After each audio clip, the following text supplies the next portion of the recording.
जब अरविंद केजरीवाल की गिरफ्तारी हुई थी तो एक बार को मन में ये सवाल उन लोगों के जहन में जरूर उठा होगा जो राजनीति में दिलचस्पी रखते हैं, रुचि रखते हैं कि अब आम आदमी पार्टी क्या करेगी, लोकसभा चुनाव कैसे लड़ेगी, उसके संगठन का क्या होगा, पार्टी में बिखराव होगा, टूट जाएगी। लेकिन इन सब का जवाब आम आदमी पार्टी ने एकजुटता से दिया और साथ ही केजरीवाल के समर्थन में एक तरह का आंदोलन खड़ा कर दिया और पूरे विपक्षी दलों के सबसे बड़े चेहरे को रामलीला मैदान पर लाकर खड़ा कर दिया।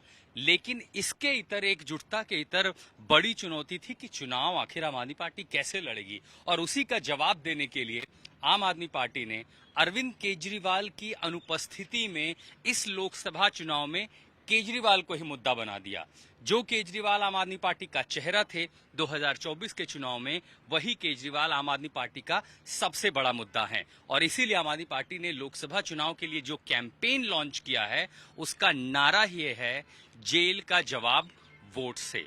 और ऐसी तस्वीरें आई हैं जिसमें पोस्टर है, पोस्टर पर नारे हैं 5 शब्दों में, और उस पोस्टर में अरविंद केजरीवाल दिखाई देते हैं सलाखों के पीछे। यानी बीजेपी आक्रामक है, आम आदमी पार्टी को घेरती है कि आपके नेता दिल्ली एक्साइज मामले में गिरफ्तार किए गए हैं, घोटाला हुआ है, केजरीवाल जेल में हैं।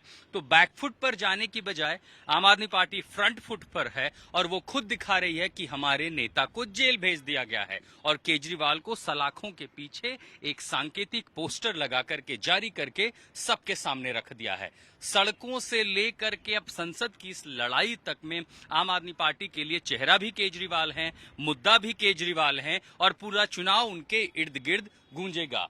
घर घर जाएंगे प्रचार करने, लेकिन क्या गठबंधन के साथ ही यानी कांग्रेस उनके साथ होगी? जब ये सवाल पूछा गया तो आम आदमी पार्टी का कहना है कि उनका प्रथम या दूसरा नारा कुछ भी हो सकता है, लेकिन इस मुद्दे पर उनका साथ मिल चुका है। और वो 31 मार्च को जो सबसे बड़ी महारैली रामलीला मैदान पर हुई, वहां तो वो साथ थे ही। अब आगे की रणनीति क्या है? आगे की रणनीति ये है कि मंगलवार से आम आदमी पार्टी के सांसद, विधायक, मंत्री, कार्यकर्ता, नेता सड़कों पर नहीं, गलियों में नहीं, घर घर जाएंगे। हर घर वो पोस्टर लेकर के जाएंगे और ये कहेंगे कि आपके बच्चे किस स्कूलों में पढ़ते थे, जब आप वोट देने जाएं तो उन नए स्कूलों को देखिएगा, उन मोहल्ला क्लिनिक को देखिएगा, महिलाओं के बारे में सोचिएगा जिन्हें मुफ्त यात्रा दी जा रही है। और इन्हीं मुद्दे को लेकर के, उन भावनात्मक पहलू को लेकर के एक सिंपैथी फैक्टर गेन करने की कोशिश करेगी आम आदमी पार्टी लोगों के बीच से। उसके पास अपना मत प्रतिशत है। कांग्रेस के साथ गठबंधन होने पर यह उम्मीद भी है कि जो वोट है वो उनका बिखराव नहीं होगा, वोट नहीं बटेंगे, तो दोनों पार्टियों के वोट से उनकी ताकत बढ़ जाएगी।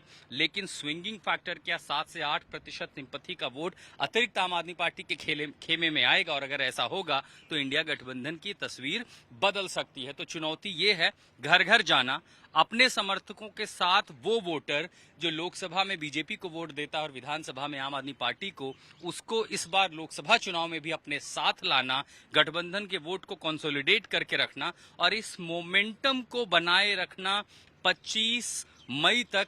ये एक बड़ी चुनौती जरूर होगी।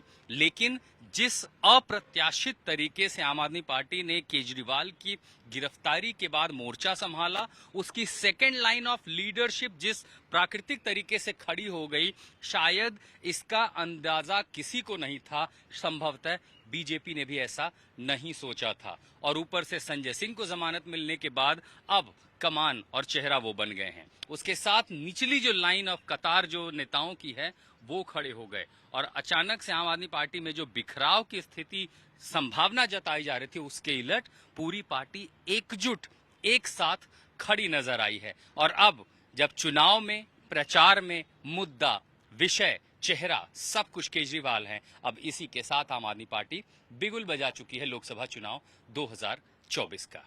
दिल्ली से सत्य रंजन राउतरी के साथ मैं आशुतोष मिश्रा, आज तक।